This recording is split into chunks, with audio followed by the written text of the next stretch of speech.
Last time we spoke about third-party insurance, third-party only insurance.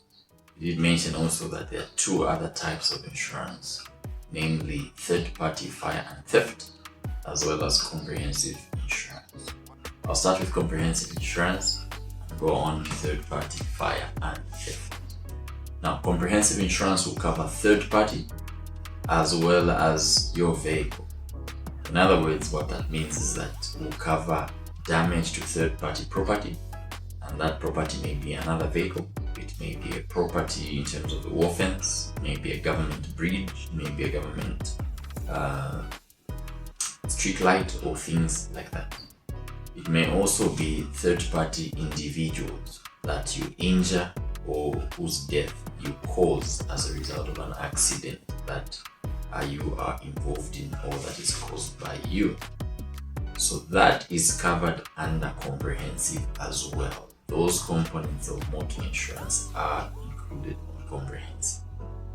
What it does in terms of comparison with third party only is that it goes a step further in covering your vehicle as well. So that particular insurance policy will cover your vehicle as well. So damage caused to your vehicle is going to be covered.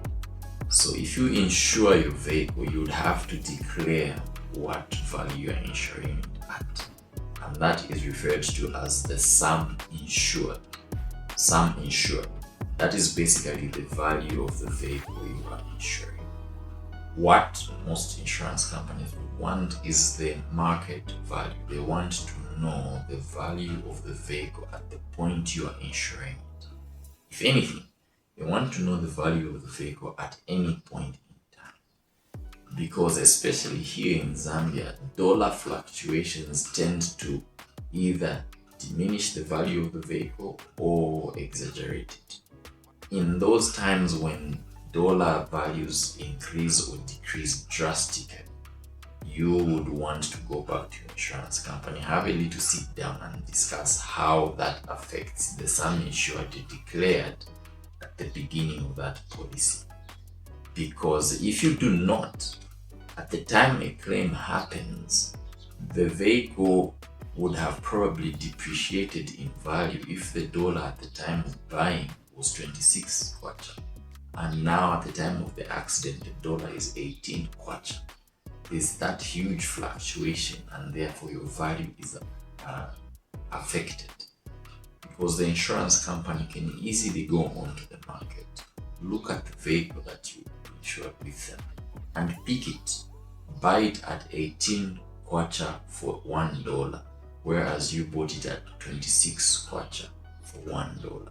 The role that they have is to bring you back to where you were prior to the accident, and therefore giving you the vehicle in the form that it was, or a replacement vehicle better than the damaged one, is them fulfilling their duty.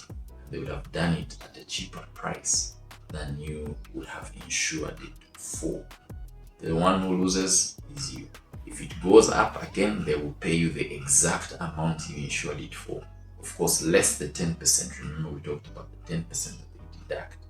And then you would now have to have the burden of looking for the additional amount of money to go and buy. As a way of example, if the dollar is at 26 and then it rises to 35, you would have to bear the difference in terms of exchange rate increment. So if you bought it at 200 kwacha, and because the dollar has gone up to 35, you now have to pay maybe 250 or anything in that region. That difference is on you. The insurance company is not helping you with that. You would have to bear it yourself, which is why I said if the currency is fluctuating drastically, you would want to have a sit down with your insurer and discuss.